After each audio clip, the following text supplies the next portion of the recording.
Hello, everyone, and welcome to episode 189 of the Xbox Hall of Gamers podcast. Take 2 because of my fun technical issues, and if you know, you know. This week, I'm joined by Cameron. Hello. And Keo. Hey, everybody. Welcome back. We're back. As always, we do the show live on Twitch. Xbox Hall of Gamers is a place to find us. Come say hi. Let's get straight into it. Community question. Red Ninja Dan, a good friend, has asked, if a video game character had social media, what content do you think they would make for their platforms? He suggests that Luigi would totally have a ghost hunting YouTube channel / TikTok, which I would 100% believe. I'd watch that. But I mean, the thing is, like, Luigi wouldn't even have to do like clickbait screenshots or like, you know, like the like YouTuber face, because he just looks like that. He just constantly looks like he's being harassed by a ghost. So I think that actually works quite well. I think Pikmin. Would Luigi be the case of us being able to see the ghosts as well, or just thinking he's just really good at like fake pretending? No, you have to see the ghosts, right? I mean, like, I would love that. Yeah. I feel like it would be better if it was like any ghost show on TV where it's just like, oh my god, just like, oh, it moved. You hear the did you hear it? Now I'm just thinking of that farting on my roommate's door video. And if you don't know what I'm talking about, I'm going to post that in the Discord after this. It makes me laugh every time, even though it's the dumbest shit. I could definitely see like a Pikmin, Captain Olimar gardening TikTok. You know, like how do you look after how do you look after your blue Pikmin? Make sure that, you know, how do you get flower Pikmin or whatever. I think Nintendo is like oddly suited for this kind of like media crossover thing. The one I was talking about in the Discord was having like some sort of bounty hunting show for Samus, for like Metroid thing. It was like, hi, you know, Samus Aran here. What up, my Metroiders? Today I'm going after Mecha Ridley. Check this shit out, and then just get fucking absolutely bodied. I'm trying to think of any other examples. I don't know. I mean, I feel like my pick would be Lara Croft doing adventure, you know, on the go adventure TikToks, like archaeology. Exactly. Yeah. Archaeology with tigers. Yeah. Mine's a bit more. I think oh, really? Yeah. So you know how you would wake up on a Sunday afternoon, you'd be browsing through the channels, and you'd get some like religious sermon and all that. Why don't we make that a bit more interesting? We do Call of the Lamb, we do sacrificial. Wow. Amazing. Oh, God. And I was just going to go with the Leon and Dante shirtless combo on OnlyFans. Oh, yeah, that's actually fair. Yeah, there'd be a lot of that. Yeah. I'm trying to think of the other good examples. You know, I'd love to see a. I feel like everyone in Street Fighter would have like a TikTok channel, right? Like because they're all basically like influencers by this point. You know, the World Warriors, and you know, you see like Chun-Li doing some fucking. It's like check this shit out. We got a underground street fighting kind of thing. We get banned on TikTok like immediately because people just get the shit kicked out of them. Sonic would have a fast food channel. Oh yeah, like chili dog eating contest, like a mukbang. That sounds fucking hilarious. Ace Attorney YouTube channel in the style of Legal. Legal, yes, absolutely. How to get yourself out of some crazy shit with spirit mediums. I'm trying to think what's the most unhinged take.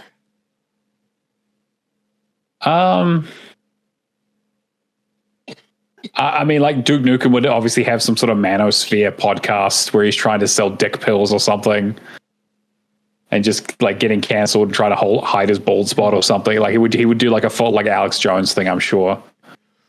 I'm trying to think of Alan Wake too, just with a Twitter account, just posting the style of Stephen King. Oh yeah, like a.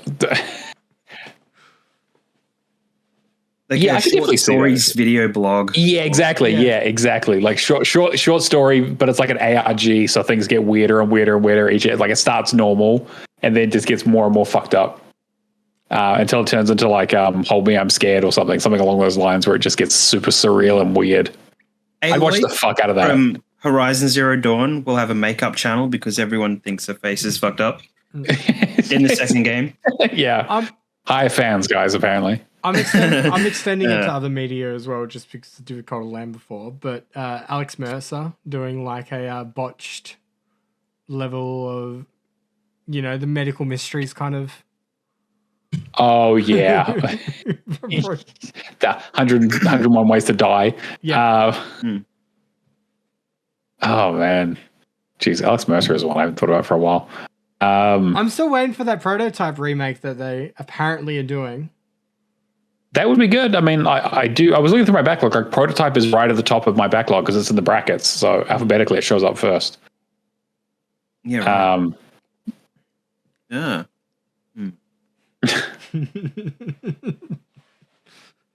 Kirby is complaining that we are now back to front due to fun camera shenanigans. What do you mean? It's always been like this. It's always been exactly. We've always been at war with Eurasia. I mean, I think the world would be a much better place if it was just video game characters doing like fun social media bullshit like that. Those are some of my favorite like posts on Reddit that people do where it's like, screenshot of something from a video game, characters commenting on that thing in character. I don't know. It's kind of fun. Yeah. But yeah, thanks for the question, Dan. I'm just trying to think without getting too controversial. What video game characters would go to TwitchCon? Oh boy. I feel like Master Chief would go, but he feel like he would be like contractually obligated because of whatever like thing that he's part of. He's there recruiting for the US military. He's got like a sponsorship, whatever. Yeah, and it's like he does like his "I need a weapon" catchphrase, but everyone can tell that he fucking hates it now because it's been co-opted by the military industrial complex. I just looked at chat. Kirby's just peddling his OnlyFans. Yeah, sure, Kirby. Yeah, Kirby. Yeah, I mean, well, to be fair, if anyone's doing a mukbang, it's fucking Kirby. Like that's the. He's like, look at what weird shit I turn into when I eat this entire rabbit. Yeah. Now, what about the video game character? Good question. Good question, Kirby. All right, we do have a little bit of news this week. It is relatively quiet out there, but apparently, I guess one of the biggest stories is that Massive Entertainment, which are the guys who do The Division, and they did Star Wars Outlaws, and they've done quite a few. They're quite a big studio these days. Are apparently doing a big restructure. We don't know exactly how many people are going to be let go, but they're offering a voluntary redundancy payout. So it looks like they're trying to downsize without just cutting people off at the knees. The last couple of games that they did was Star Wars Outlaws and Avatar: Frontiers of Pandora, which neither of them did super well. Both of them are pretty good games, but and there's still an expansion apparently coming out that ties into the new movie. So, oh really? Oh, okay, no, I didn't know that. Interesting. Yeah, Fire and Ash apparently. So. Avatar, yeah. Okay. Yeah. I mean, that makes sense. Give me another reason to pick up Ubisoft Plus, I guess.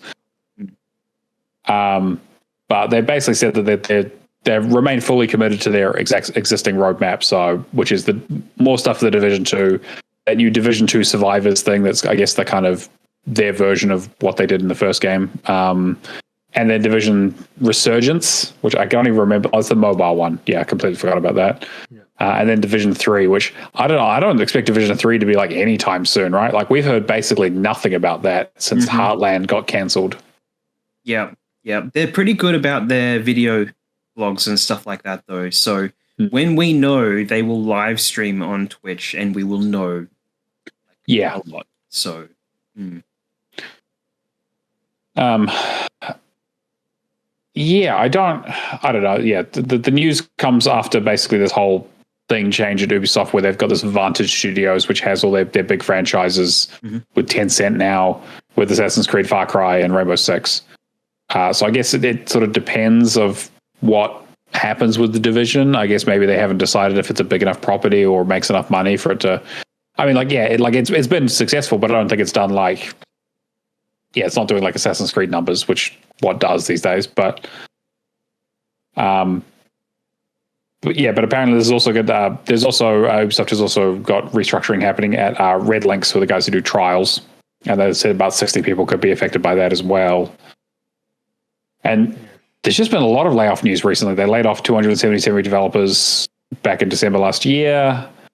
And then X Defiant got closed down. Like, again, we talk about Ubisoft kind of shooting themselves in the foot a lot, but yeah, I don't know. Do you guys think this will? I mean, look, do you think this will impact anything massive as kind of currently doing at the moment, or is this just like, hey, we've just been told to trim the fat?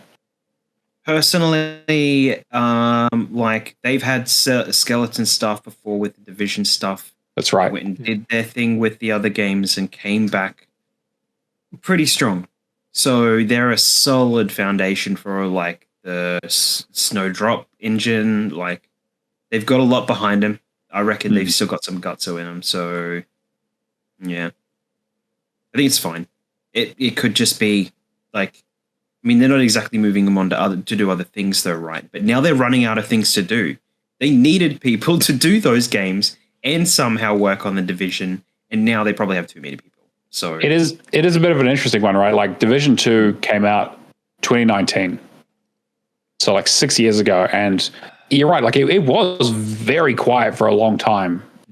They basically were like, cool, we did like our free DLC packs, and they did the New York one was when was they that? did seasons for quite a while. Yeah, true. And they rotated them back through and stuff like that. Yeah. Yeah, and so like they kind of like Warlords of New York was 2020, and then the raids they added in 2020 as well. And then it was just dead until May this year when they brought out like a brand new expansion. So yeah, I guess maybe this is them just talking about their renewed commitment to this game, and I don't know, like as again we've all been playing a lot of the Division 2 recently, and Keo, you've obviously played it quite a lot over the years. Like, do you think it still has legs? Like, do you think there's still more for that game to give at this point? It's kind of like I'm a little bit biased towards it, but it's just one of those like old faithful kind of genres that like if anything was going to hold up, just like Rainbow Six Siege, this could hold up. So just because the things that they brought to the table when they've done it, like, and they've done it right, like for the most part. So compared to some other games, so they just, yeah, interesting. But I don't want to like just focus in on Massive, but I feel like everything with Ubisoft these days is just like cut and dry. There's no experimentation or like doing something. Like the last thing that I can think that was an experiment that didn't pay off for them was Watch Dogs Legion. Like being able to control. Yeah, that's every. Sure. Yeah. I mean, they have done smaller experiments. You know, like the new Prince of Persia, for example. Prince of Persia Rogue obviously is a bit of a departure from them. Mm-hmm. Like, obviously they're not really. Yeah. Yeah, the fact that the first time they've outsourced something like that, and then even the Prince of Persia before that, was like really good, but like a much smaller project, like side-scrolling Metroidvania. But apparently still did like well, but not like super amazing. But it does really feel like they're going down the 2K route of only being interested in super big hits, and getting investment from Tencent and doing an Assassin's Creed every year that makes millions and millions. And then just going, the rest of it doesn't really matter anymore. We're not interested in that. Which sucks, because I don't want them to just focus on, hey, these are our pillar franchises and we're only going to ever make Assassin's Creeds now, or that kind of stuff. Like, you get an Assassin's Creed one year and then you get a Far Cry the next year, and that's it. I don't like that mentality. I'd much rather. Nah. I like the. I want to say like the 360 era of Ubisoft, where there was like a lot more experimentation. Yeah, but I think it is fair to say that their experimentation with things like, from Massive in particular, like from Avatar and from Star Wars Outlaws, which again, big licensed properties that they obviously need to pay to use those licenses, or at least give us a share of that revenue back to the license holders, which means they have less to work with, which means those games need to be bigger and bigger successes. But I guess the idea is that the IP should pull more people in, which it didn't seem to. Yeah, and that's the thing. But I feel like companies like Ubisoft, though, they shouldn't be relying on another. We shouldn't be in a point in time where we're just relying on other IP to, like, I miss just having original IP. I feel like we don't get barely anywhere near as what original IP that we had back in the day. It's true.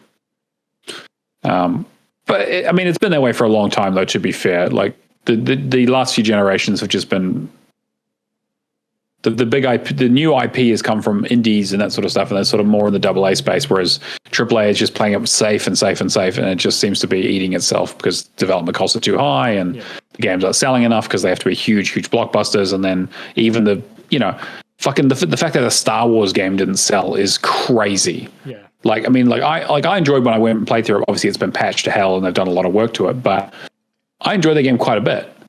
It didn't set the world on fire, and it probably wouldn't end up on like my game of the year list, but I had a solid good time with it. I mean, I played but that's it just before not you, and it ended up on my game of the year list, and I'm not a massive Star Wars fan. I really enjoyed Outlaws. Yeah, that was the same. I think it's probably like the best open world game they've done for a long time. But it's like if that's not pulling in the numbers, like Star Wars is one of the big IPs in the world, right? Yeah. But between that and then Square Enix not being able to get an Avengers game fucking to sell, it feels like we're in Bizarro world. Like, it's just the IPs are just not strong enough for people to really get in, like, for gamers with a capital G to get invested. Yeah, I feel like we're in one of those points where personally, for me as a gamer, I would much rather go over some like new IP that looks interesting as opposed to an existing IP where I feel like if I didn't have access to it through like Ubisoft Plus, I wouldn't be playing Outlaws because I have no interest in Star Wars. Sure. And the other that's fair. I probably would have picked it up at some stage, but yeah. Like, you would wait till like the 90% off sale that Ubisoft does. And maybe not 90%, but I definitely would wait for like a sale, because I was like, oh, cool, that looks great. I hear it's not amazing though, so I'll wait for a little bit because Ubisoft games always go on sale. Yeah. Yeah. All right. So I mean, I guess we'll see what happens with Massive going forward. It's unfortunate that there are more layoffs happening in that space, but I think it's probably going to get worse before it gets better over at Ubisoft at the moment because they're kind of in slash and burn mode where it's like anything that's not making buku bucks, they just cutting the legs off of. Very curious to see what this means for Division 3. I'm Massive's Canadian, right? Am I thinking incorrectly? Yeah, I don't actually. I couldn't tell you either, but actually, but I'm just. I mean, the rebirth of the studio was. They actually. Oh no! So they're Swedish. Yeah. Swedish. Yeah. Because I was going to say, a voluntary redundancy is probably the best way to do it if you were going to downsize. Yeah. Yeah, definitely. I feel like they're trying to do right by their people, but yeah, it also probably means that Division 3 is probably quite a few years off. Because I mean, if they were ramping up into production right now, they wouldn't be laying people off. They'd be growing, but I guess we'll see.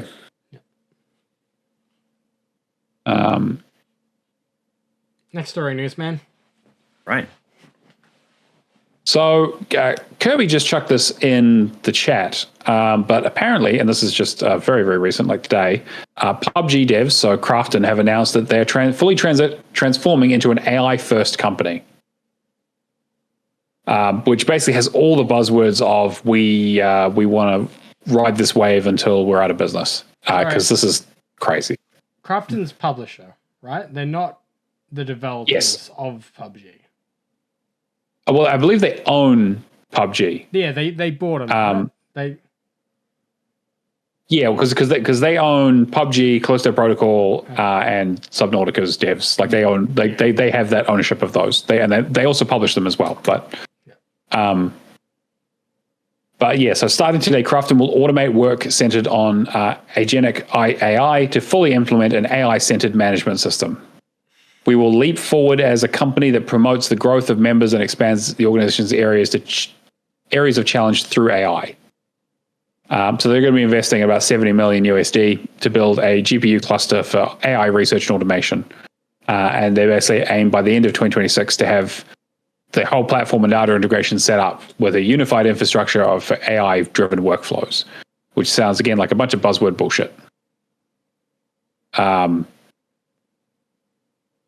Yeah, a lot of this is like, HR tools and AI learning hubs, and the idea being that they want their developers to start using AI tools as much as possible to try and, get the most out of them. I don't know. I mean, I have plenty of opinions around how fucking AI is just a mess. And you should hear my wife talk about it. Actually, I will get her on the podcast sometime to do an AI stuff for the Patreons, maybe a pre-show thing. But yeah, I see something like this and I'm just like, this doesn't look like a good sign. I don't know. What do you guys think? I can be either side. Like, AI is not the... I don't like blanket statements, right? Like, there are benefits to using AI, but when you put out a statement saying to integrate artificial intelligence into every level of development, management, and decision making, that kind of rings the alarm bells. Sure. Yeah, it doesn't sound good, does it? Give me a more measured response of like, we'll be using AI to, further our processes of that. To replace all of our art people like the Halo studio did. Realistically, where would you use AI the most? Like in the discovery phase or like... I mean...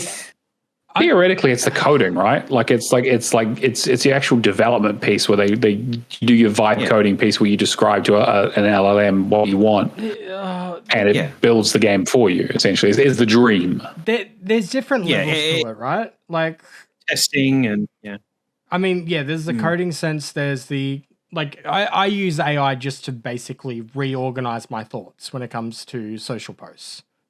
That's something I use for like as social media manager. But like even collaboration in small teams, sometimes you're not an arts person and you want to communicate like some level of messaging from marketing. You can use that to kind of steer an art person in the right direction to get on the same page. Sure. There are benefits, but most of the time it's just cost cutting. And that's it's laying people off and wanting to have smaller teams, and I think a lot of that is what this is basically going to be, right? Is that they want to replace people with an AI that they don't have to pay. And I don't think that looks like replacing the entire art team with one AI that does everything. It's replacing 5 of the 8 people with AI, and the remaining 3 can hopefully get the benefit from AI that they wouldn't have got from the other rest of those people. I mean, Crafton's been in a bit of hot water with this whole thing going on with Subnautica 2 anyway, so I feel like they were kind of desperate to get a good news story out there or something that would grab headlines. It's weird because they got so much goodwill from the Xbox community when they acquired the rights to why am I blanking on the name? Tango Gameworks. That's it. Thank you. Hi-Fi Rush. Yeah. And then they immediately just shot themselves in the foot after. I mean, look, I just don't foresee good things from this. I don't know. Kia, what are your thoughts? Look, I don't use AI for anything outside of getting information on products that I don't know much about, and just to pull info so I can get a better idea. So it's like, if you don't know something, I kind of just go like, okay, what's this, and this, and I kind of get an idea. So, but like, I don't know. We know what Microsoft is doing with this. We know it's in the high end, like the AI stuff is in the the high-end Ally X. The Ryzen chipset stuff. Yeah, and for sure. That's their main direction. So Microsoft is doing it. So, and like they've been, I guess, open enough, not that we know much about what they're planning on doing with it, but, you know, I guess if that's what they're going to do, that's what they're going to do. Like, yeah, everyone seems to be jumping on the bandwagon. Or it will take everything to the next level. So, just have to see. I'm just looking at the phrase. Some of the phrasing in here is just kind of like, a lot of it is just buzzword stuff, but like an AI-centered management system, like, yeah, automated work-centered and fully implemented AI-centered management system. Like, get the AIs to replace the CEOs. That's the way to do it, right? I mean, the CEOs are the most expensive part of any business, and they don't have to do anything. If the AI can do it, just replace them. Easy, done. I love that's the right take. There you go. I love how they mentioned just like also restructure its HR and organizational operations. Like, fucking so dumb. So dumb. Yeah, they just, this is just kind of the way business is going at the moment. Like, if this, even if Crafton didn't make video games, this is the kind of thing any kind of tech company is doing right now. But yeah, it is kind of nuts. I'll be curious to see what this means for video games in general, but I don't think it's going to be anything good, to be honest. But maybe that's just me being pessimistic. I'm trying to get more details on it to be like, to kind of justify some decisions. Yeah. To support the, I'm just bouncing through different articles. The infrastructure will handle complex tasks that require advanced reasoning and iterative planning. They believe this investment will form the backbone. Yep. HR. Yeah.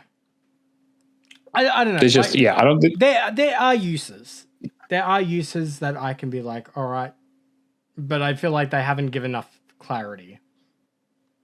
A statement like this, because I think it feels very broad, right? It feels very buzzwordy. It feels like they're just trying to keep the investors happy and all that sort of stuff, you know? Yeah. You kind of need like a team planner, and then that team planner using AI to manage their team, not just AI doing it, maybe. Potentially, yeah. I think that's kind of, that's been the kind of, the measured approach that a lot of people have been taking to use AI to help them. But we know businesses want to get to that state where it's just AI for everything and they don't have to pay anyone. Anyway, speaking of new chipsets, there has been so Sarah Bond did a bit of an interview with Variety, chatting around like next gen stuff. So we've got a couple of stories here, but Sarah's been reasserting their commitment to next gen hardware development. So there's been a lot of rumors going around, most of them like untrue at this point, but just kind of debunked at this point, but still pretty out there in terms of people saying that Microsoft have decided they're not going to do next gen. They're kind of bowing out of not doing any hardware for next generation, and that they're not interested in that. They're kind of going to just phase it out. And that they're not going to be selling consoles at Costco's or Walmart's or any of that kind of stuff. Turned out they just weren't putting as much stock out there as again, like all this stuff has been debunked. But I think it definitely speaks to a bigger issue of people believing that stuff pretty quickly and pretty easily because of how many changes Microsoft have been going through recently in this direction. Wasn't there a whole conversation around, I'm not sure if you talked it in the podcast the last few weeks, but there was like Walmart and Best Buy in the US. And it basically came down to Xbox weren't putting as much into their physical stuff, one of those big companies, but they basically just halved their shelving size. They weren't eliminating it, but basically. it was physical, the amount of physical space that they had set aside and the timing of it all basically made those shelves look like they were empty. Because they were people were spreading images of them being empty because they were changing stuff. And like, oh my God, they're not stocking any more stuff, and just kind of, just clickbaiting basically. The planograms were basically exactly. Which is like, again, I don't think there's, but I think that my point is that people believe this stuff pretty quickly. They weren't like, that doesn't make any sense. Microsoft would never do that. They were like, actually, yeah, sure, I can see Microsoft doing that because they've been doing all kinds of crazy shit. They went third party. They're You know, they released that they were going to do a handheld and they didn't do one, and they cross-branded with this ROG thing, and now they're just kind of all over the place with like putting Indiana Jones and Starfield and everything else on PlayStation. And PlayStation is now, so Microsoft is now the biggest publisher on Sony, you know, on the PlayStation. It is kind of nuts, but so Sarah Bond has basically come out, I think, doing a little bit of damage control. Few quotes there on like, we're 100% looking to making things in the future, and we've already been looking at prototyping and designing. Always listening to what players and creators want. When the demand for innovation, we're going to build it. Yeah, I don't know. I mean, is this a surprise? I mean, they have, to be fair, with all the changes that they've had happening over there, they have been pretty insistent that they're going to do at least one more generation of Xbox, right? I think that messaging has been relatively consistent. I've never had any doubt that they were going to do a next Xbox. Mm-hmm. I'm very much of the belief now that they will continue to make hardware for the foreseeable future where it makes sense. They might not invest as heavily into it as what they once did with research and development. Sure. But, I mean, you would not continue to partner with AMD if you're not planning to put out more consoles, right? Maybe. I don't know. I mean, again, there is also the AI piece that's always going to be, there's always something going on there. But I get what you mean, right? That doesn't make sense to do a next-gen chipset. I mean, if you so mean at least it doesn't have... Look, I don't think hardware is the priority anymore. Sure.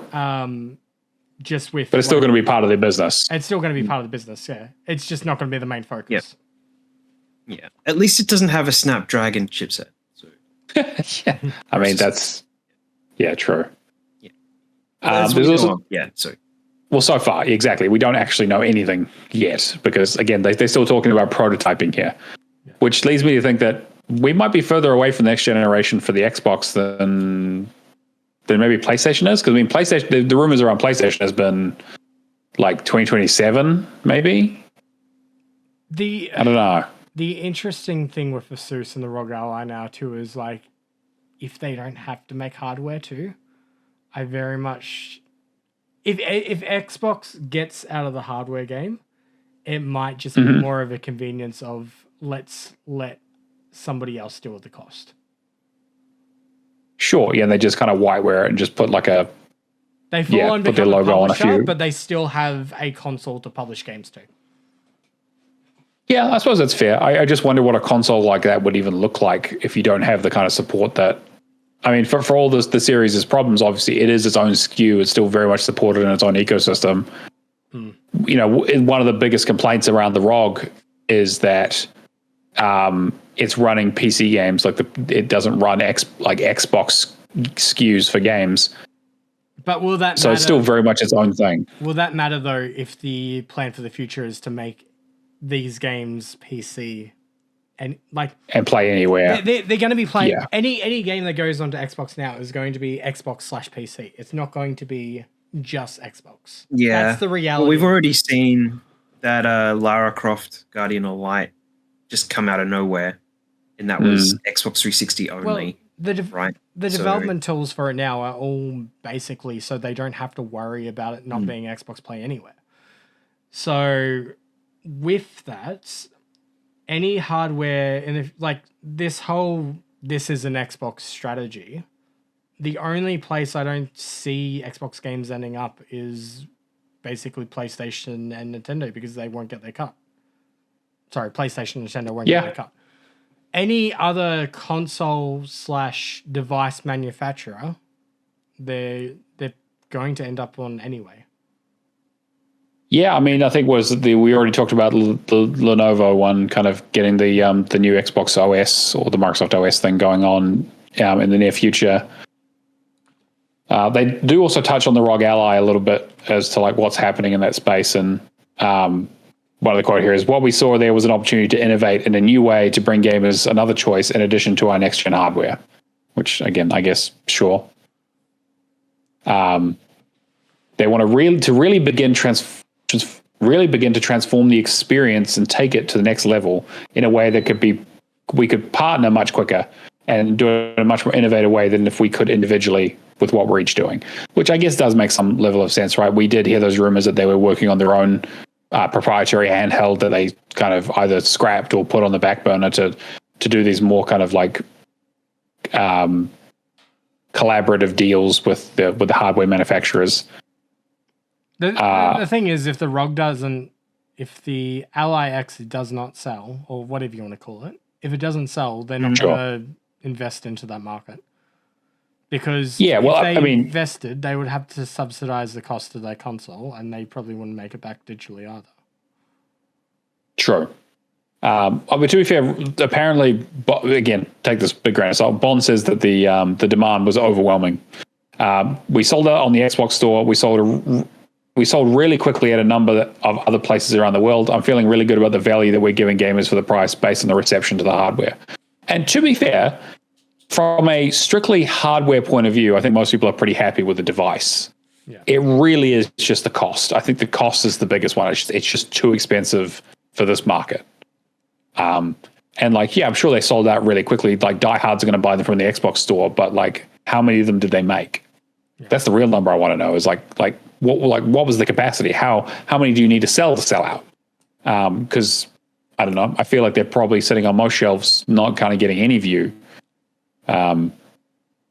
Something you hear a lot of is that like the handheld PC market is tiny compared to everything else out there, and so I imagine, I don't know, I just wonder if they put their best foot forward for this in a way that they thought they were going to sell gangbusters and they did, or were they more realistic about it and they sold through what they had and they've kind of got a few left over. Who knows? We may never know, to be honest, but I am very, very curious to kind of hear what some of the retailers are saying about the device, because it came out last week. So yeah, well, they always talk about like in the back end, the cloud is running on Xbox Series X consoles now. Yes. Right? Yeah, true. So if they're using consoles to power that, if they're not using the consoles, then what are they using? And they're going to keep upgrading these things and just using the native hardware to use the cloud for other people to use. They have to do something, right? So they have to do hardware to keep it going. So yeah. Also there's another sort of related article here is Sarah Bond talking about like the next gen console itself as opposed to just kind of the conceptual piece, but apparently it will be very premium, very high end, which reads to me as fucking expensive. That's the words you use when you're looking to roll out a $2,000 machine. You know, like I feel like the next Xbox is going to be prohibitively expensive. We've justified this price, so now we can justify this price. At what point do I just go, fuck it, I'm just buying it, I'm just upgrading my PC? That's what I'm going to do at this stage. Yeah, pretty much. That's like I have my PC will run most of this stuff. I'll if I have to, I'll buy another one and hook it up to the TV rather than spend that kind of money on a console. It's just not worth it. 900 AU is too small, I think. I think next gen we're getting it up to like 1200, 1300 easy. You're probably right. You're probably right. Like if the ROG, if the Xbox Ally is any indication as like what we're spending, yeah, it's going to get fucking expensive. Because that's the other side too. If they actually have produced a decent number of the ROG Allies and they have all sold, I do think it is very much a case of, hey, we produced 5 of them and we sold out, guys. Like, there's so much demand. Realistically, though, it's going to be the case of if it's sold a decent sell-through rate, they're going, all right, well, it's justified. We can increase the price and not eat the cost into our margins, especially when we get to the 30% profit story. Yeah. Yeah, exactly. Well, I think that there's historically consoles have been loss leaders, right? That's always been the thing up until like the last 2 generations, where it's like businesses have been comfortable losing money on the hardware to make it up in the software sales. Yep. But now they're basically like, well, no, we need to make money from day one. Well, we can't sell these things at a loss anymore. What's the argument to sell things at a loss when your whole marketing strategy at the moment is like your phone's an Xbox, your PC's anywhere else is an Xbox, you just buy into the ecosystem. We don't care about the price. which means the kinds of people who will pay that kind of money are only going to be the diehards, which is just going to shrink the player base for the Xbox smaller and smaller and smaller until it's just us talking to our community, basically. Kirby in the chat says that, even it doesn't really matter. Like one person wanting it out of stock is 100% demand. It's a fair point, but he's looking to like get it day one every time. That's the thing. Cameron and I and Kirby and a few other, a few people we know won ours from the Hall of Gamers, the Hall of Fame competition, right? Yeah. If I think back on if I hadn't won a free one, when would I paid money and picked one up to replace my Xbox One, my One X, to get the Series X? Because I would have jumped to that, but I struggle to find when would that tipping point happen. And I feel like a lot of people were like that with the PS4 and PS5, where it was people really like the PS5, but a lot of people were like, well, yeah, but most of the games are coming to PS4 still. When is the tipping point? When are there enough things? When are there enough features? When are the games getting rough enough on the older consoles that it's worth jumping over? But okay, for me, it was it would have been the first year or two into that new console generation. Sure.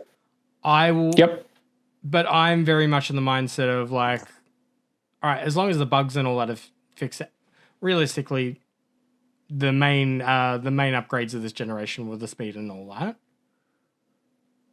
Yeah. But I could tell you I would have jumped on probably in the first year because of multiple I do trade-ins at EB all the time. I'm sure there would have been a good enough deal to get it.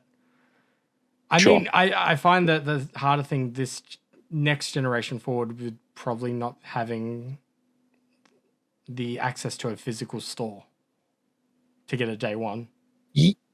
Sure, there is that too. I mean, again, most of these, if you're going to do trade-ins and that kind of stuff, it's going to get harder and harder because there's going to be less demand for those consoles, so you get less money. Yeah, that kind of stuff. Yeah. I don't know. Kia, what are your sort of thoughts? I mean, you just recently replaced your Xbox, right? I did, and you know what? I did it instantly. I'm like, oh, that one's gone. I'm just going to get another one. And so I couldn't keep myself out of the ecosystem for long enough to play my PS5. Instead, I had to jump straight back on a Series X console. That's partly our fault, to be fair. I was going to say, I think we're probably a bit of a factor. Yeah, exactly. The co-op. I would have missed the co-op buddies. So could you honestly see yourself going back to Xbox One in this generation, though? Potentially. I just had my Xbox One on yesterday and tried to play Star Wars Battlefront 1, spoiler for later. Yeah. And it is so bad. It's a day one 2013 Xbox One console, and it is not running well. Am I the only my 360 runs better. I was going to say, am I the only person that can easily go to 360 over Xbox One? Xbox One generation, I cannot stomach. Yes, 100%. Yeah. Sorry, going back to Xbox One generation these days, I cannot stomach. But Xbox 360 is with them cutting off all the fat online, the only thing I don't like is the controller. When I play on a 360, I want to Cronus it to get the Series X controller. Yeah, sure. Yeah, totally. That's the only downside to me. Yep. Yeah, that's a good point. I know what you mean, and I don't know. I have my Xbox One X sitting under the thing there. I haven't turned it on in years at this point, but it is there. I could make the switch if something happened. Brad in the chat says that the second he saw the load time difference would be when you want to move over, which is fair. The load time stuff has gotten a lot better, and it is always harder to go backwards. And Kirby says there still aren't enough proper exclusive Series X titles for it to be worth it anyway, which I also kind of agree with. The only thing I can see justifying a jump from the Xbox Series X to the next generation for me will be having a Switch kind of hybrid console. Yeah, which they're not going to do. There's no way. Because it's Microsoft. I could 100% see them doing this is the S SKU. We're going to do a low-powered Switch and our high-end's going to be the dedicated console. Cameron, you want to check your mic? Everyone says you're getting quieter. I'm right. I'm right. Okay, is this better? No, they've just stopped listening. He was talking. They're just tuning you out. Yeah. Is this better? It's a good point. I know what you mean. But I think that what they're doing with these handhelds is basically the replacement for that. Is that they're not going to release a console that's a hybrid. They're just going to let you use the same account and the same games across a bunch of different devices. So you don't buy one device that does everything. You buy one account that goes on a bunch of different devices. Yeah. That's why I 100% see them doing the Series S and X kind of thing. It was just like, if you're a dedicated Xbox player like us three are, the only way you would probably buy both consoles is to have the higher end dedicated Series X version of the console, and then the lower end Series S version that is a hybrid that is essentially a Switch. I would 100% buy into both of those. But starters, yes. Yeah, go ahead. They've already had problems marketing the S because it's less powerful. Exactly. But all right, he's getting lower end ROG does not have an S on it when that is what that is. Yeah, exactly. Like I think that is the thing where it's like Microsoft have kind of shot themselves in the foot this generation by being like, well, yeah, we have two SKUs, but your games have to work the same on both. And so you have to develop for the Series S. Cameron wants to defend himself. That's my argument. I'm just going to say this is Microsoft we're talking about. It doesn't have to make sense. There you go. I mean, that's true. That's true, but I have to imagine that someone in those fucking NBA meetings has some idea about what the fuck is going on and how they've seen all the news stories around. I was like, oh, this game isn't coming to Xbox because the developers are having trouble with the Series S version of it. And like, I can't imagine they want to repeat that experience because I'm sure they did not sell enough Series S's to make it worth dealing with that bullshit. We know it didn't because they didn't sell enough of any of the consoles. I would be really interested to find out what the S to X ratio is. It would be very interesting, yeah. Because like if that was closer to half and half, then it would be very hard to justify getting rid of an S. Like a low entry machine, right? An S is essentially the coffee table book of Xboxes. It's like you don't, So I love my Series S. It fits in a backpack. Exactly, you just take it. Yeah, but you don't need it if you've got the other one, right? So look, if you've got the TV in front of you, so you're reading that book on the coffee table. Not really. You're watching the TV. If I'm going somewhere for like even a night, if I've got a choice of packing up the Series X or the Series S, I'm going to take the Series S. Of course, because it's it does make sense. Yeah, but again, so much of what they're doing is moving to streaming anyway, so that the Series S becomes almost obsolete in terms of a box. But I can't see them doing this because same case in point though. They were moving to stream. They had a streaming device. It never made it to market. But no, that's what I'm saying. Is that like, I think that when they came into this generation, they had the two tiers. They were like, here's the high end tier, has like all the power. It's more expensive, and it has a disk drive, and it has like everything that gamers want. And then we have the lower end S entry model for the S, which is like smaller, more compact, mostly runs on Game Pass because that's the thing they were pushing at the time, right? Yeah. And cloud streaming was it was happening, but it was still very early on.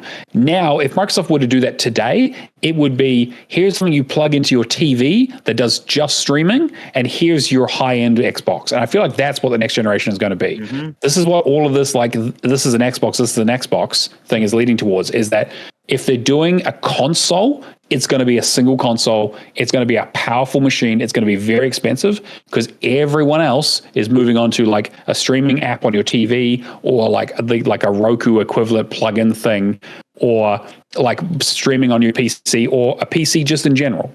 I feel like they need to consolidate that market down to keep what little like our small community has in terms of like Yeah. Anyway, you get what I mean. Yeah, I get what you mean. I'm just thinking that lower price streaming one though is still going to be expensive, relatively speaking, in terms of what you're actually getting for the experience.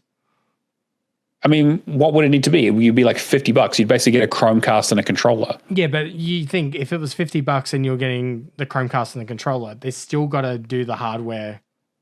There is still that aspect of it, like the cloud. So, I mean, maybe they do need both because they need to have a new baseline for games for the handheld market. Yeah, and like they have with at the moment where people are saying, oh, you know, it's been good having the S around because we've been able to tailor it for a mobile platform. If they don't have that, then I get what you're saying. But if they I was going to say I get what you're saying too. But then is this also another case of Microsoft getting in too early, wanting to be the next big thing and doing it like 10 years too early? Yeah, I mean, maybe. Like, I think that, you know, we've got a few comments like Brad saying the latency issues haven't been solved enough. Excuse me. Haven't been sold enough for pure cloud-based. And I agree for the most part. But I think like we're talking about people who live fucking down under. So it's like, I think there is, you know, their central base in terms of like the US where the data centers are and like the latency is much, much better for the most part. That, you know, their key demographics, or people who are on like mobile networks and stuff, you know. I don't know. It just doesn't seem to make sense to me for them to go like, well, we're getting out of the hardware game pretty heavily. Like we're moving away from physical. So we're going to do the same console strategy as we did last time. But now we have even more things we have to support with cloud. Because you're right. The thing is, what they're putting in the data centers are not Series S's. They're putting Series X's, right? Yeah. And so if you're whatever device you're streaming from, you're essentially using a Series X's power. And so I think that's the key point is that if they had the choice, they would just sell the Series X and then they would sell like a streaming box. And yeah, they put some branding on it and maybe give you some Game Pass with it. And maybe it has a little bit of like some other shit going on to upmarket it, but I just don't see them doing the same thing with the Series S anymore. Like I guess what I'm saying with that is like your case. I do believe it will be that too. Like this is the lower end, this is the higher end. But then at the same time, when you're saying like $50 and all, it won't, like they have to recoup those costs from putting this. Yeah. Well, what cost? I guess is the question, right? Like, if you're talking about physical hardware, like it's basically next to nothing. But like when it comes, but if you're talking about, you mean like the cloud piece? Yeah. But to be fair, like, but that is there's a distinction there. Like that is a Microsoft problem. That is not an Xbox problem. That is right? a carbon offset. Yeah, they will deal with by planting trees. Exactly. Yes. I'm saying, that's where Matt comes in. That's you just swoops in. Yeah. But I think like I get what you mean, but I think that most of that is happening with Azure and everything else that Microsoft are doing outside of Xbox. And Xbox, like it fits into Xbox's ecosystem to have streaming for everything, and it just happens to be video games are a part of that. Yeah. But I get what you mean. Like there will definitely be something. Yeah, like it'll be branded and it'll have some extra bullshit with it, and it'll probably be like $100, $200 or something. But it will be cheap. Is my point? Is that like it will have a very, very low entry point. It probably won't even release in every market. I think they will be very, very careful about where it gets put out, because anywhere that it like we probably won't even get it down here in terms of like because latency is such an issue here and it will basically be unplayable for the most part. If that's the only way you can play something, they're gonna try and sell the big console to anyone who doesn't have good internet, like us. And even though I have really good fucking internet, and even then, it still wouldn't be enough for streaming everything. You're not convincing otherwise tonight. You're not convincing me otherwise. No, not tonight. Yeah, no. This is very true. I'm going to go down and knock on 2 Degrees' door tonight, and they're going to have some words with them. Taking this all the way to the Prime Minister. But again, just to summarize to summarize this article, like it's all just fucking buzzwords and bullshit. Like they've said next to nothing about what this next console is. They've committed to doing one. It's going to be expensive. All we know is that it's going to be expensive and that it is happening, and that they've got these new chips that they're going to be using in it. but we don't know anything else from now. And I feel like they feel like they're just padding for time. And if they're only in the prototyping space, shareholders at this point. Exactly. Yeah, and making sure that people don't freak out too much with all the changes happening. It really just kind of feels like damage control. So when do we get the announcement? Like in a year that they're not doing console anymore? Yeah, probably about 2 years from now. We'll keep eye on PlayStation's announcements, and we will... Exactly. It'll be the week before PlayStation's announcement because they love just cutting them off there. That's how we ended up with the Red Ring of Death. This is going to be a quick one, but 26% of the European games industry was laid off in the past year. I don't really think there's much more to be said there other than what the fuck. Yeah, really, really bleak at the moment, even for people looking for roles. And yeah, so basically, like programmers are even struggling. Like it's not even just like other people surrounding game development. It is just programming in general is hard. People taking lower salaries, downgrading positions, especially those in Unity. Apparently, like Unity is really struggling at the moment. And it's just this even like apparently this is even worse than when the big layoffs started happening post-COVID. Yeah, I don't know. I don't know if there's anything more to say about it. We talk about layoffs almost every week. We've talked about them at Massive and stuff happening at Ubisoft, but it just feels like Europe in particular is really, really feeling the squeeze when it comes to this stuff. I don't think I sent it the other day. There was a Steam post about, I think, 40% of games not making... not making enough to cover the $100 not making back for Steam. Yeah, for Steam. Yeah, fucking crazy. I mean, it's a saturated market out there. Times are tough. People don't have money. People are sticking to their favorites. Yeah. Yeah, I don't know. But I guess we'll see. We'll see what happens. But it just my outlook for the games industry recently has not been very positive. It just kind of I know that bad news travels faster than good news, right? But yeah, I don't know. No, I 100% get you. That's why I'm diversifying. I would not. Yeah. As much as I love games, I do not see a long-term future in them. Yeah, that's kind of where I'm at as well. And you've got one more news story here that's on a similar vein that you found, Cameron. Yeah, I saw this morning. I thought it'd be an interesting conversation. So Microsoft has reportedly pushed Xbox Studios to deliver a 30% profit margin, allegedly leading to all those layoffs, cancelled projects, price rises, and the end of exclusives. I saw this morning and I wanted to fucking touch on it because, all right, to give context, right? 30% profit margin is massive when it comes to the games industry. It's insane. When I was looking through this, the comparison to the average profit margin in the video games industry is 17 to 22%, and over the past 6 years, Xbox has hit between 10 to 20%. To put that 30% target into more context, Sony's PlayStation division achieved a 16% profit margin in Q1 financial year 25. Bloomberg said that Microsoft Chief Financial Officer Amy Hood enforced the new target in fall 2023 amid Microsoft's $69 billion billion-dollar acquisition of Call of Duty maker Activision Blizzard. Which, I get it, a purchase of $69 billion is going to come with some scrutiny when it comes to that kind of stuff, but I mean, they want to make that money back very, very quickly, I'm sure, but 30% does seem extreme. 30% seems like doomed to fail from the start. Yeah, and it is apparently a big reason why we've seen so many of these cuts recently. The big price hikes for the console and for Game Pass and for COD not being part of some of this stuff, and then that 300 million that we talked about last week. Yeah. And like a typical profit margin for a business year to year is trying to up by about 10% or something, really. Yeah. Something like increase. Depends on the industry. Depends on the very much depends. It happens a lot in retail where it sits more around the 10% a year kind of expectation, right? So 10% growth every year. Yeah. But there's the decisions that like stem into this that seem more counterproductive productive. That would go, you know, if you're trying to reach a 30% profit margin, like few cases, example was the game cancellations. I can understand them trying to cut the fat there.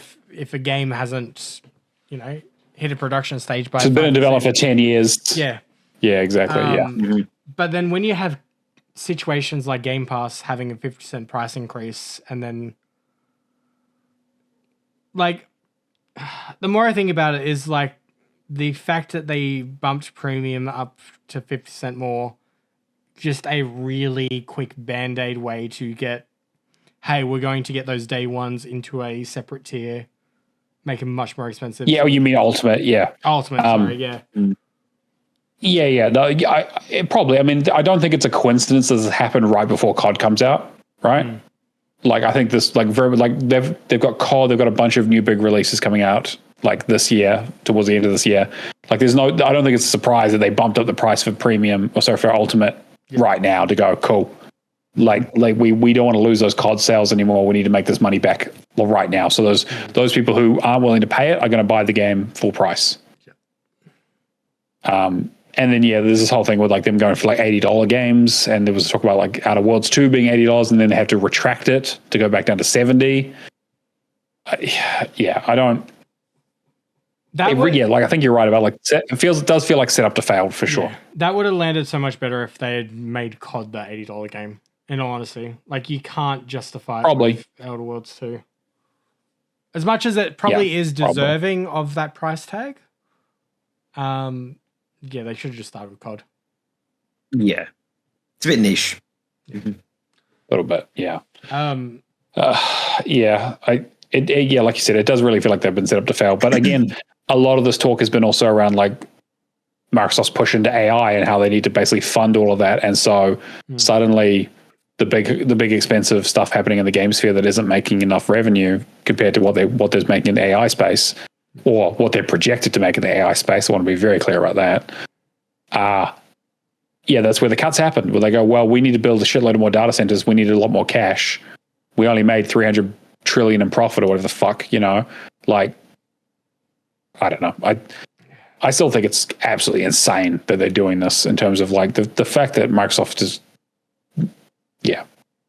I think that the damage to the Xbox brand and overall ecosystem is probably going to cost them more than they'll actually end up making at the end of the day. But they don't care about that right now. I mean, short-term success. They don't care about what it looks like. Exactly. Yeah. But yeah, that was pretty much it for news story. I just saw an interesting one there from VGC, which I wanted to quickly touch base on. GDC has said companies that don't attend send a message that they don't care about developers.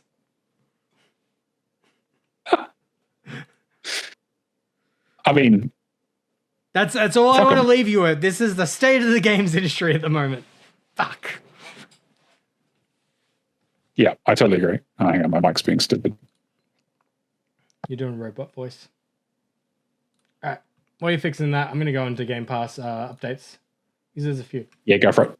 All right. So joining Game Pass, we have Commando's Origin in Premium, Microsoft Flight Sim 2024 in Premium, Bounty Star in Ultimate and PC Game Pass, Power Wash Simulator, which I'll touch base on in a little bit, Ultimate and PC Game Pass. October 24th, we have Super Fantasy Kingdom coming to Ultimate, Halls of Torment coming to Ultimate and Premium, The Outer Worlds 2 on October 29th coming to Ultimate and PC Game Pass, 1000X Resistance coming to Ultimate Premium and PC Game Pass on November 4th, and Football Manager 26 coming to Ultimate and PC Game Pass. Leaving, we have Jasant, Metal Slug Tactics, and Return to Monkey Island. I made the same mistake last time. The prize drop Pacific Drive as well. Yes, Pacific Drive also did just shadow drop today, yeah. Which I saw this morning, and I'm just like, holy fuck, why am I working right now? This is the one game. Well, I mean, when I tried to download it, when I tried to download it, it was still paid. It wasn't actually available to download. So, for Game Pass. Cool. Yeah, I'm very when I saw that they announced 1000 Times Resist coming to Xbox, I was so excited because this is one of those sleeper hit game of the year contenders from last year. Apparently, that just kind of was like underserved. So I probably will be jumping on that day one. It might become a household game for me. I think it's going to be. It's a very narrative driven, interesting kind of game that like fucks with your mind a little bit. So I will definitely report back. Patreon, patreon.com/hologamers if you want to help support the show. Patreon basically is a way if you guys know what Patreon is, you fucking listen to the show. I don't know why I bother explaining it, but a huge Patreon. Thank you. So Patreon is a system where you can sign up to subscribe for a certain amount of money each month that helps pay for basically hosting on the show, so I can get it out on all the platforms so everyone can watch it and listen to it. And what do we I basically get? break even.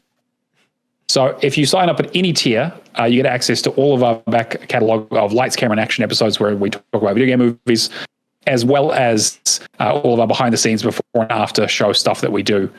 So all tiers are available for that, from like $2 all the way up to $20. So we just want to give a little bit extra back to everyone who helps support the show. So a huge thank you to Old Mate Clown, Cavalier07, Hack and Pone, Kung Fu Skills, Happy Moogles, Admiral Awesome, Natolinator, Lee Howard, Left for Legacy, and Venom's AU.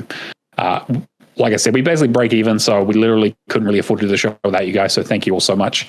And if you do want to help support the show, that was patreon.com/hologamers. Check us out. Yep. And with that, we also have the monthly theme, the Bimestral Burden, so every 2 months. We have, for September and October, the Creature feature, which has a week left of that before we start looking at new themes, which we haven't really worked out yet, I don't think. But yeah, I have some ideas, but we'll have a new one. We'll have a new one for it'll be Halloween, or at least Halloween adjacent episode for November. Exactly. Yeah. So with this one, play games where your main character is not a non-humanoid. So we've been banging on about that for a couple of months. So show us your games. Yeah, Stubby finished up Biomutant this week, so he's been talking a bit about that, and I'm thinking about starting it as well. Speaking of what we've been playing, let's get straight into it. Kia, what have you been working on? So mine has been a little bit, I guess, a little bit lackluster, I think, over the last week. I've just been trying to finish off Power Wash Sim. Not to play the second game, I just want to get this one out of the way. Got like 4 levels left in that. I'm at like 170 stars out of 190 or something. Right. And then I just have to do the couple of challenges. I did my Dirt Showdown grinding. That's all done. So all the achievements for online are done for that. So that's 2 games knocked out.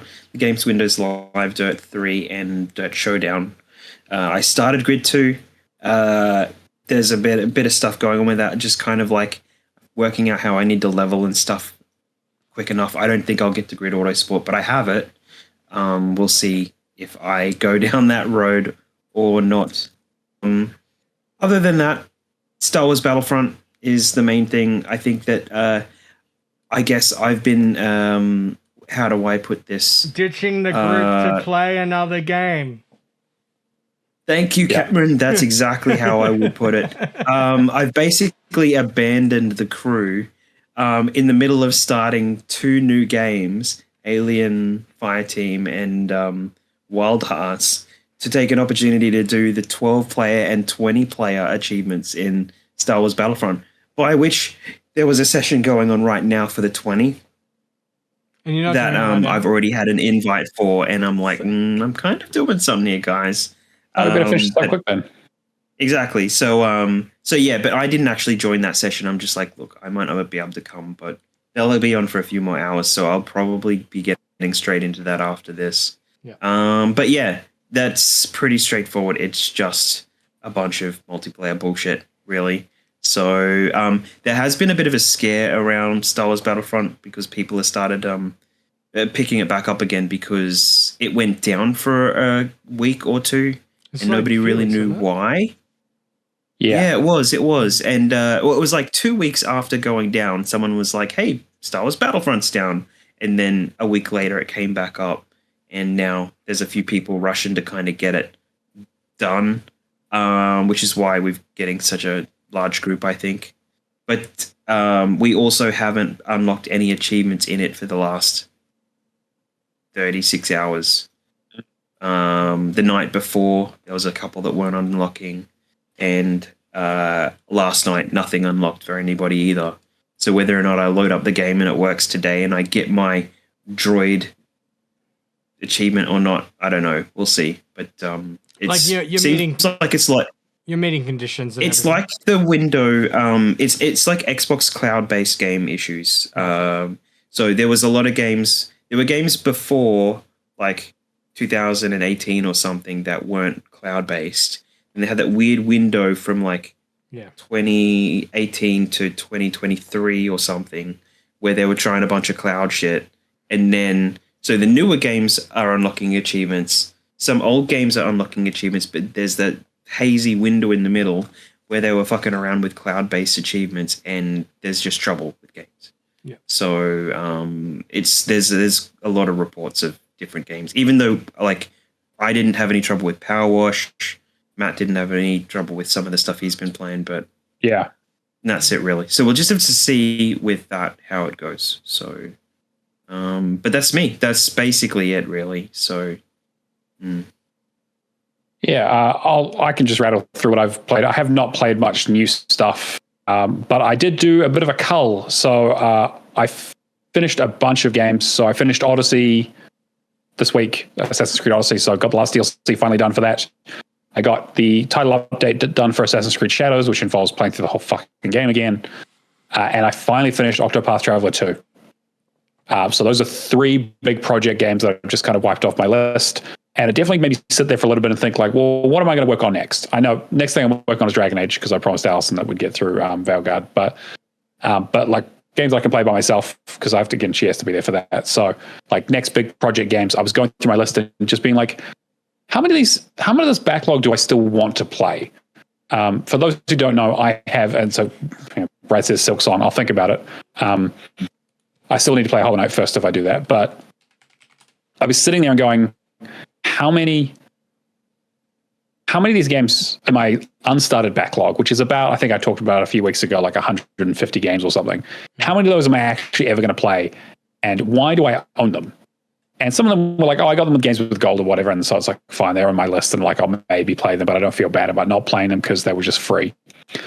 And then I kind of went through down another tier and looked at, oh, well, here's some game that has like a 2.5 star on TA. And people says it's like, it's not very good and it's kind of cheap. And like, there aren't a lot of guides for it. And basically no one's played it. I was like, why did I buy this? It's like, oh, because it was probably looked like it was kind of interesting and had easy ratio. And I watch a video on Steam about it. I'd be like, I would never play this if I wasn't for achievements. And if I came to that conclusion, I just was like, you know what? I'm just going to hide this. And I just went through and I Marie Kondoed the shit out of my backlog. So I'm down to about 200 games total. And that includes all of my started games in there. So I probably have about maybe 30 unstarted games on that list. Obviously, Game Passes gets chucked on top of that as well. But I really, really took a hatchet to a lot of that stuff. And so I also installed a bunch of the stuff and gone, well, actually, if I am going to keep this, I might as well start working on it or thinking about working on it. So I've installed a bunch of stuff. I'm looking to play my next thing. But in the meantime, I started The Precinct on Cameron's recommendation. And I'm fucking loving it. It's a fantastic little game. It is, for those who don't know, it is very much based on the old school style of Grand Theft Auto games 1 and 2, the sort of top-down isometric view but this time you play a cop instead of a criminal.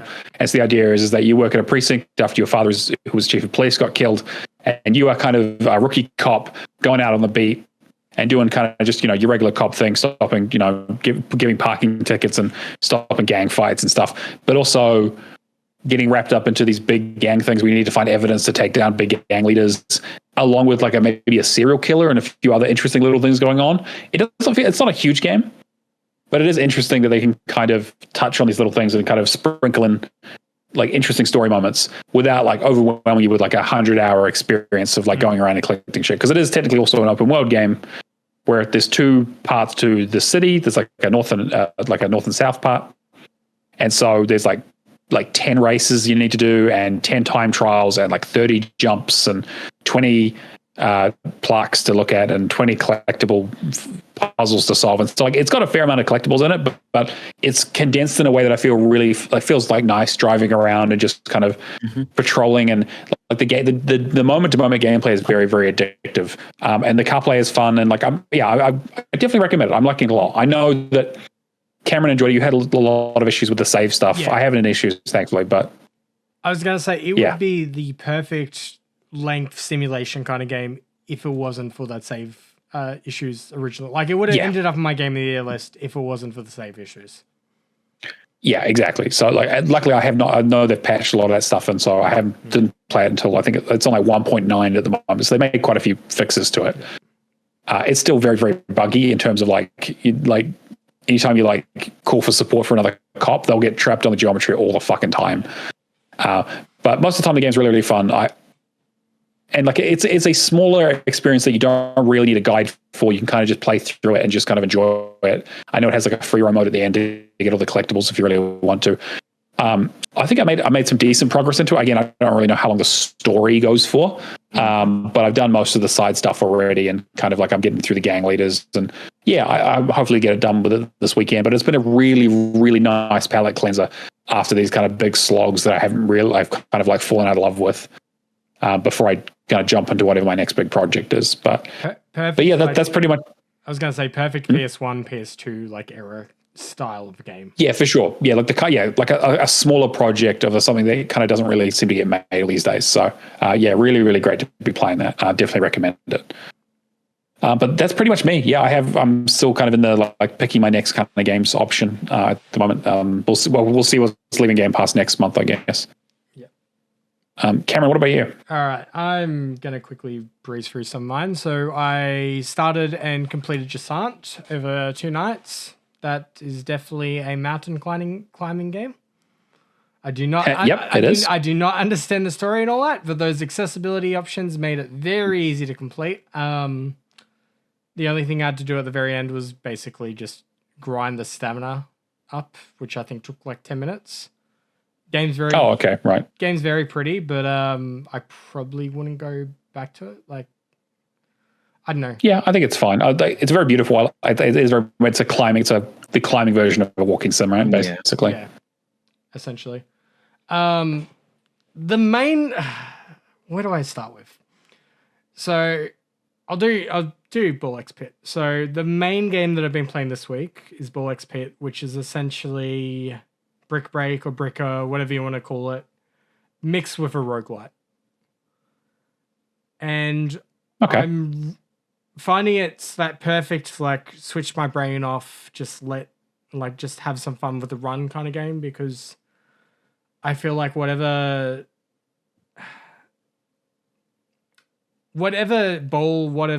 upgrade you choose, the gameplay is pretty much the same, right?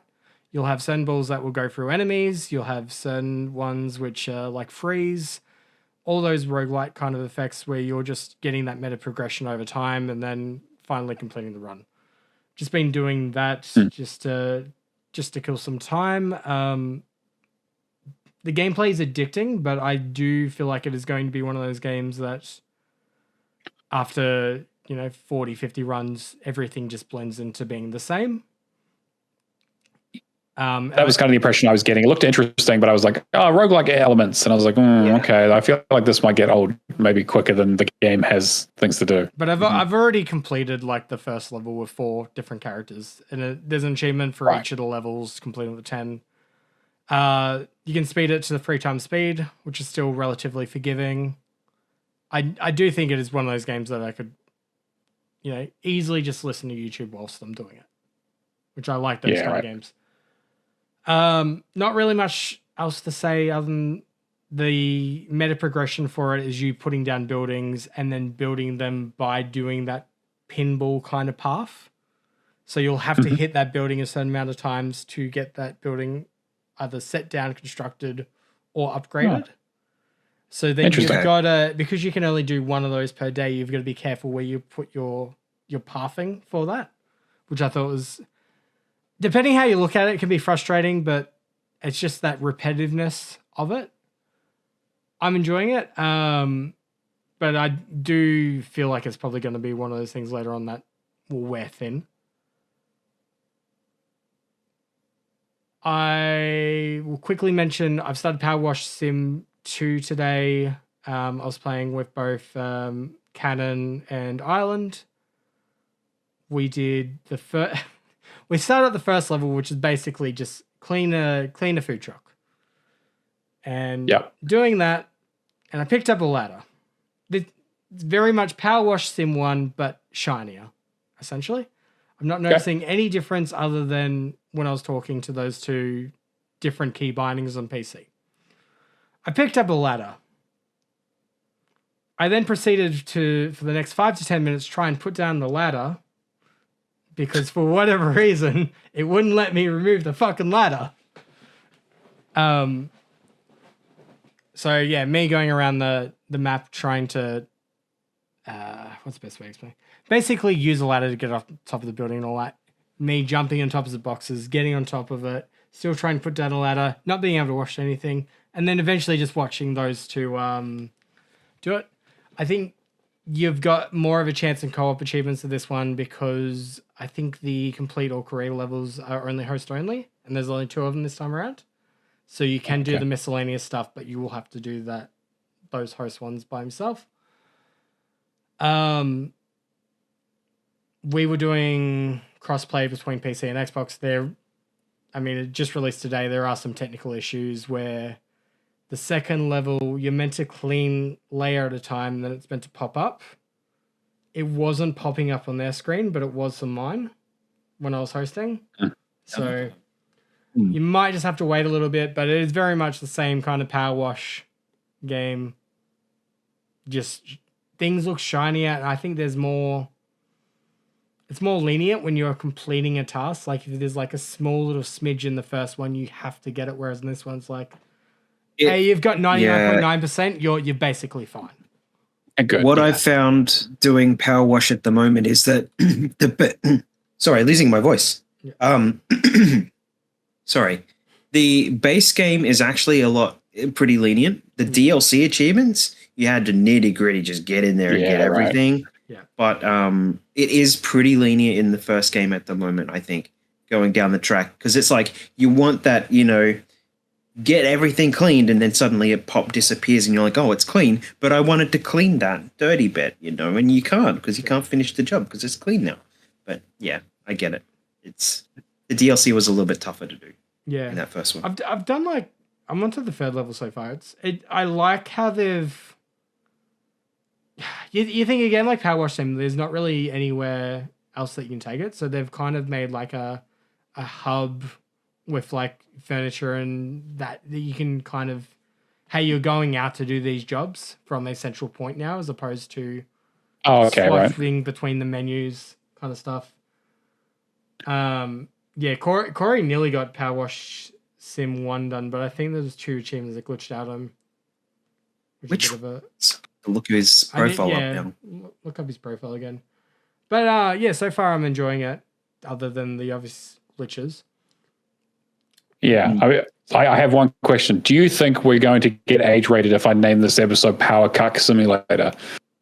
Yes, definitely. Power Cuck Simulator 2. That's unfortunate because that's essentially what you were doing, right? You were just sitting there watching them. Just sitting there holding the ladder in the chair, I was going to say, if you change it to Power Ladder or something like that, then... yeah. I'm just... I don't know. You're holding the ladder. You're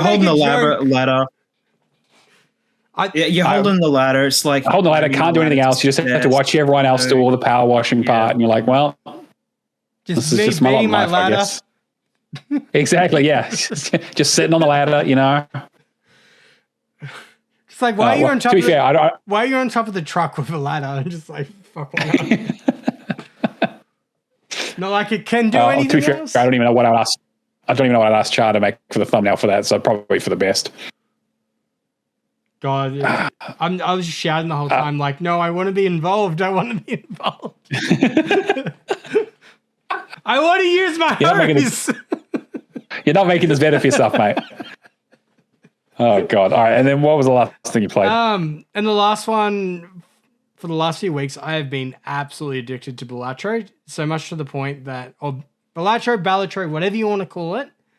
Balatro. I have been addicted to the point that I'm looking up guides on how to use certain jokers. I did cloud streaming for it I took a controller on the train the other day because I wanted to get some challenge runs done in. I can single-handedly say that we picked the wrong game of the year last year. Wow. I mean, you're wrong, but that's fine. Keo. No, I did give it a shout out. Keo and Stubby are right. It is all consuming. It has taken me like a good 2 weeks to like just get it out of my system. And even now, I'm just like, oh, I shouldn't be playing Ball XP. I should be playing. We got him, boys.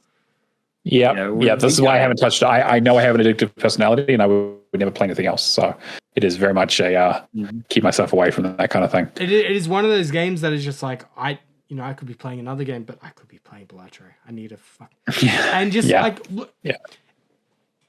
to further go on about it too, it is one of those games too of. It's that well designed that the possibilities are endless. Like, as in, there'll be like, a YouTuber that does like a run with all negative jokers or something. Like, there's so many different builds that you can potentially see with the different decks. Fuck you drug peddlers. I mean, to be fair, they 100% warned you. They were like, "You don't want any part of this shit.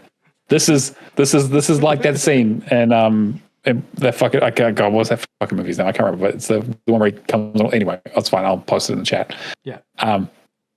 You don't want a part of this. You don't want a part of this. It's highly addictive. I've got 19 out of the 31 achievements, and I'm looking up like, how do I get gold stake and. I convinced myself it is not going to be as hard as it is. But you have no idea what you're in for yet, and you're this deep now. Stubby's still going, and I had to give up because as soon as I unlocked that checkered deck, I got spoiled and couldn't go back to four suits. I'm going to be in exactly the same position. I'm trying to do like I'll do all my red deck, I'll do all my blue deck, and then go like that, but. Check it, and that is just so. It's coming. There's ones that I've just done white stake, and I'm just like, that's all you're allowed. You have any more? You're not allowed to.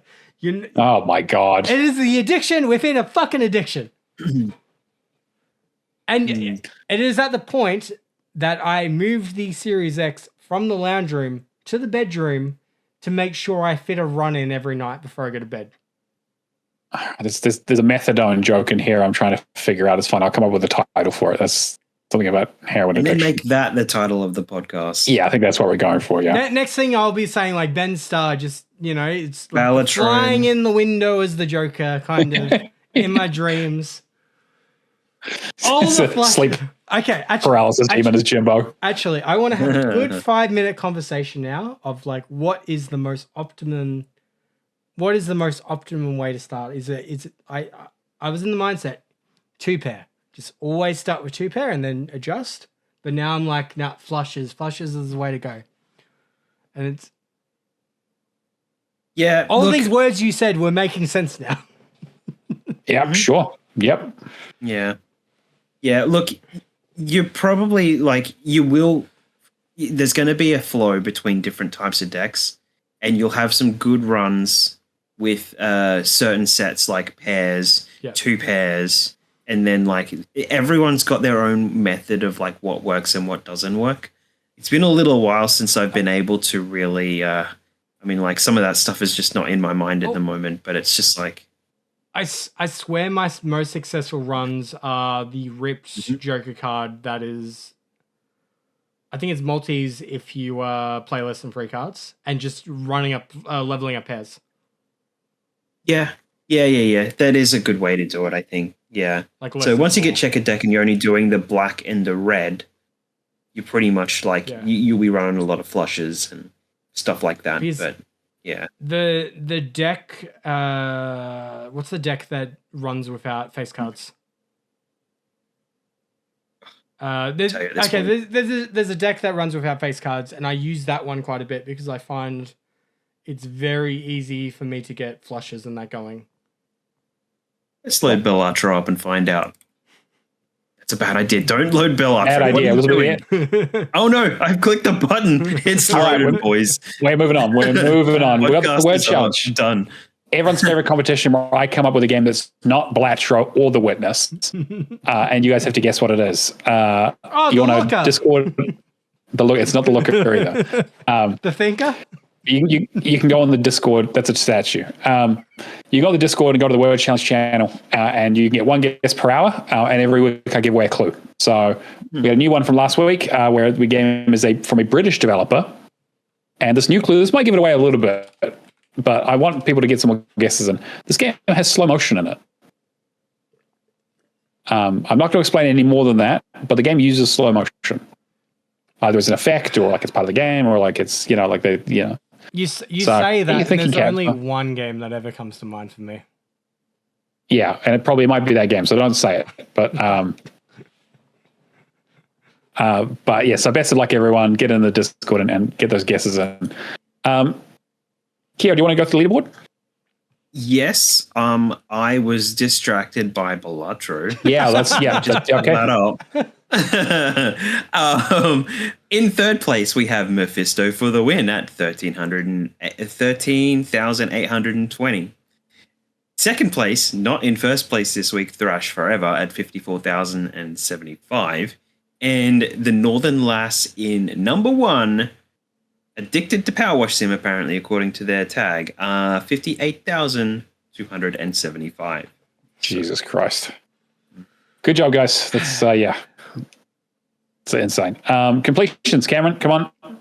All right, completions. I have to go back to Balatro in 1 second. Island did Pax Die, Rapture did Helldivers 2, Hack and Pone did Spirit of the North, Zach did TMNT, Stubby did Biomutant, Bulbasaur did Skyforge, which he is very happy about. He did as much as Skyforge with the unobtainables that they never fixed in their closing. Yep. Shane did Slitterhead, and Alpha D Pills here did Murder Soul Suspect, which is a good game. That was Ubisoft. Zach's no, don't think so. No. It was Games with Gold. It wasn't. Zach's TMNT finish was the Splintered Fate one that I banged on about last right. week. Okay, yeah. It was talking. Yeah, that's right. Yeah. Not the trash one. Not the trash one. The good one. Square Enix. Okay. Yeah, Square Enix. That's right. Yeah. All right. Well, that's basically going to bring us into the show. Yes, Cameron. What do you have to offer before we close? There was one thing I was going to say about Balatro. There is one card called Ride the Bus, which if you basically keep on playing it and it adds to your multi, but you're not allowed to use face cards with it. For whatever reason, my daughter despises that card. She will yell at me. She's getting on Balatro too. She will sit there with me and say, "Dad, you should." This is a generational addiction, and you're never going to break the cycle. Yep. And she's like, "Dad, you're not allowed to play that card." I'm like, "Why?" She's like, "No, I don't like buses." I'm like, "Okay." And she wanted me to bring that up, so I'm like, "All right, cool." All right. Well, that's going to bring us to the end of the show.